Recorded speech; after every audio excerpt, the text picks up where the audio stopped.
오늘 말씀이 가버나움이라는 곳에서 주신 말씀입니다. 가버나움은 예수님이 갈릴리 지역에서 복음을 전할 때 가장 중심지였습니다. 이곳은 갈릴리 바다 바로 옆에 있는 꽤 큰 그런 마을이고요. 여기가 예수님이 살 집도 마련하셔 거기에 사시면서 거기서 많은 제자들을 불러서 훈련을 시켰던 것이죠. 예수님은 제자들과 함께 여기서부터 북쪽으로 한참 올라가서 이스라엘 땅의 최북단 거기에서 내가 누구냐 이걸 물어보셨고 베드로를 통해서 주는 그리스도시요 살아계신 하나님의 아들입니다. 이 신앙 고백을 받은 다음에 거기서부터 출발을 해서 예루살렘으로 지금 가는 길이었습니다. 가는 길에 그 요단강을 따라서 쭉 내려와 가지고 갈릴리 해변에 있는 이 가버나움이라는 동네에 다시 오셨어요. 거기에 오자마자 성전세를 받는 사람들이 와서 베드로에게 너희 선생님은 성전세 안 내냐? 하며 이렇게 성전세를 내라고 합니다. 여러분 이것은 예수님이 거기 오자마자 마치 기다렸다는 듯이 와서 성전세를 내라고 한 거거든요.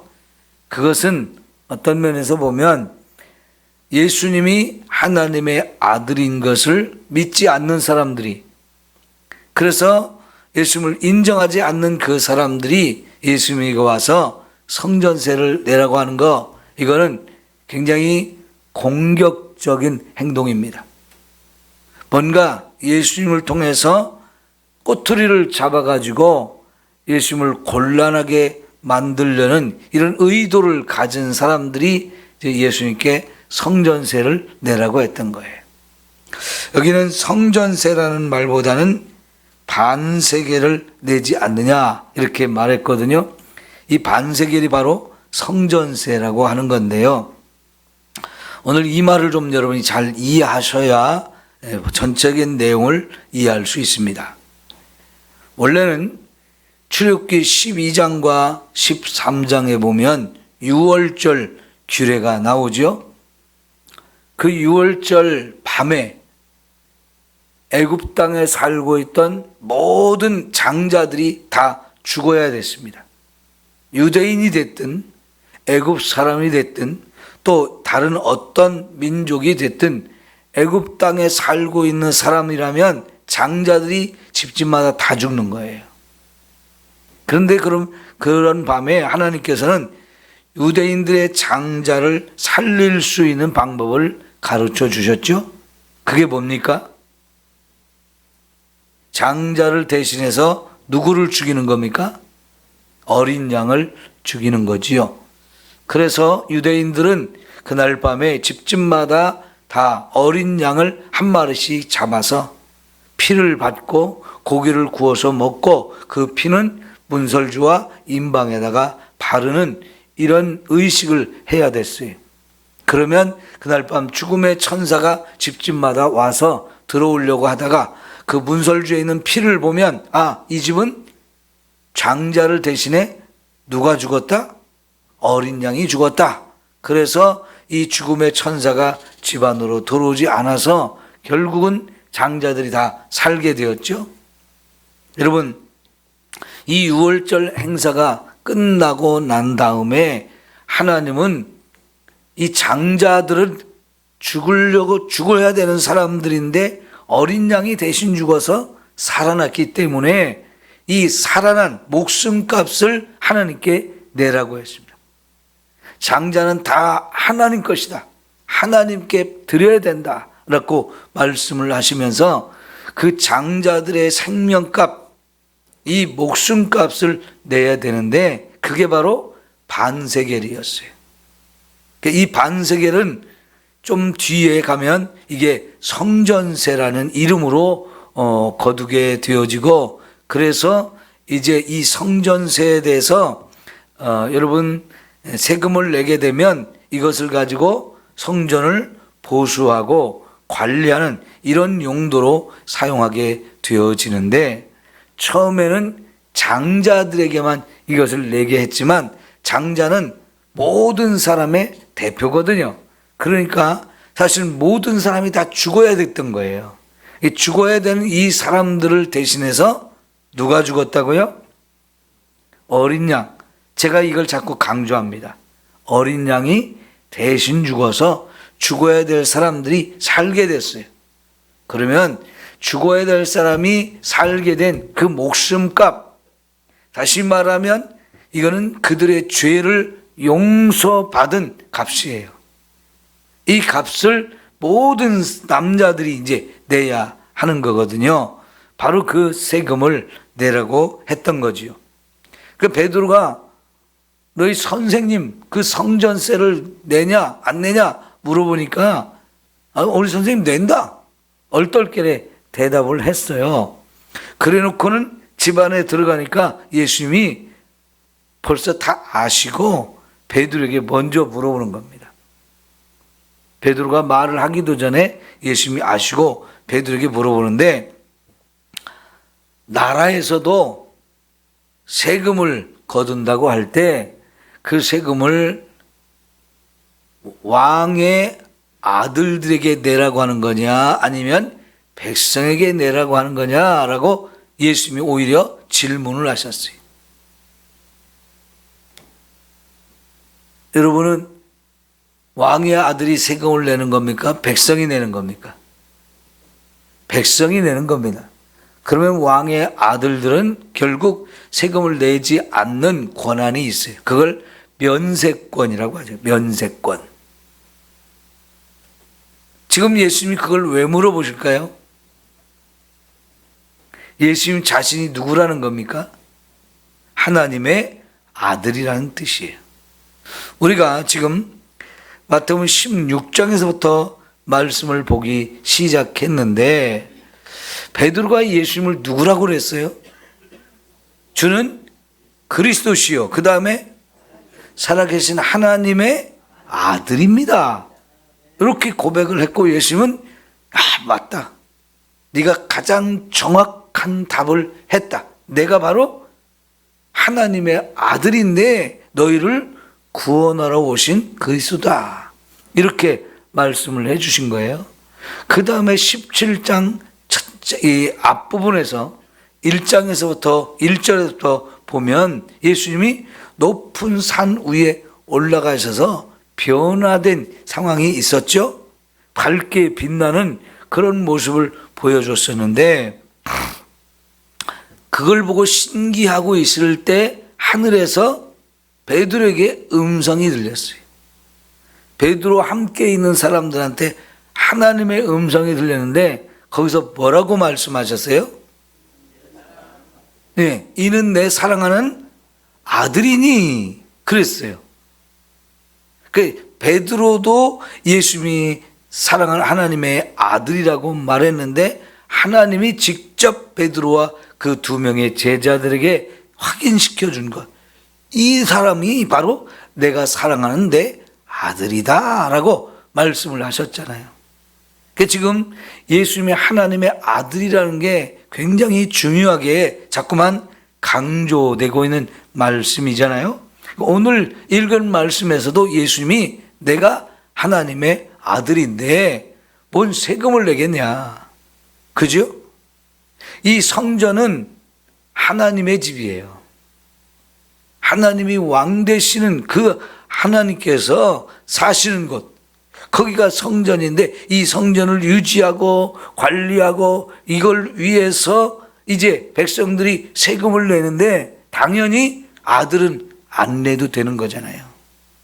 그래서 첫 번째 여기서 예수님이 말씀하시는 것은 내가 하나님의 아들인데 이걸 가르쳐 주는 거예요.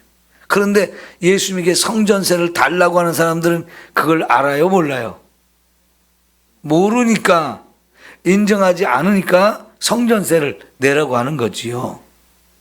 아직도 예수님이 누구인지를 세상은 모르기 때문에 그래요. 그러나 이제 예수님을 따르는 제자들한테는 예수님께서 계속해서 확인시켜 줍니다. 내가 하나님의 아들이다.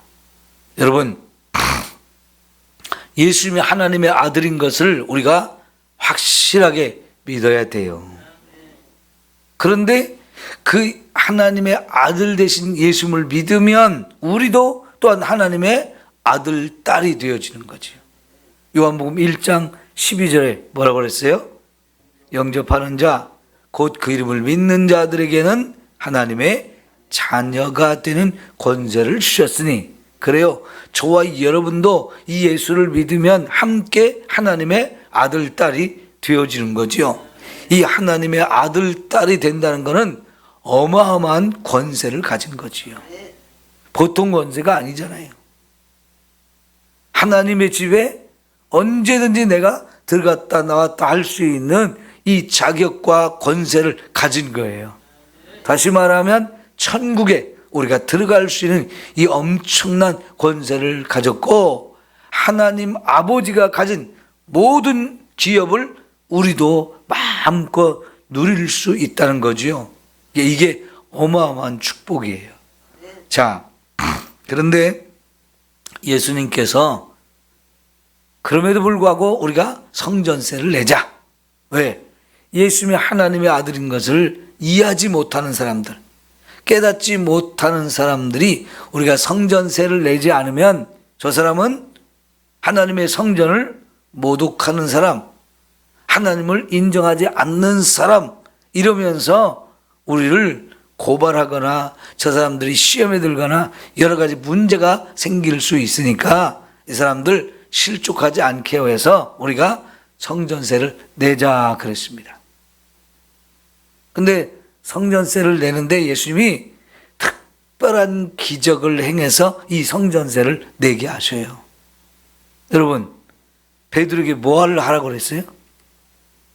가서 지금 낚시를 해라. 그러면 첫 번째 올라오는 고기를 입을 벌려보면 거기에 한 세겔짜리가 물려서 나올 거다. 여러분, 이상한 얘기죠? 물고기가 돈을 입에 물고 있다는 거예요. 그것도 첫 번째 올라오는 고기에만 있을 거라는 거죠.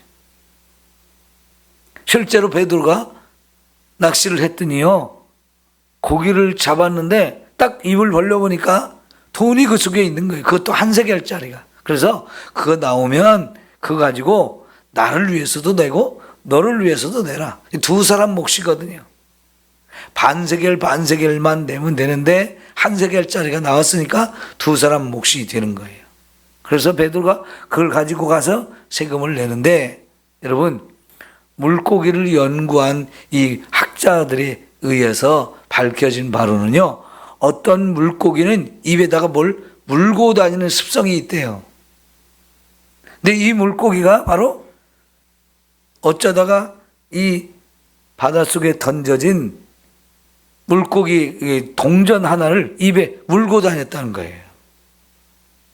그 예수님은, 사실은 이게 예수님이 일으키는 기적이죠. 그런 기적을 어떻게 이룰 수 있습니까?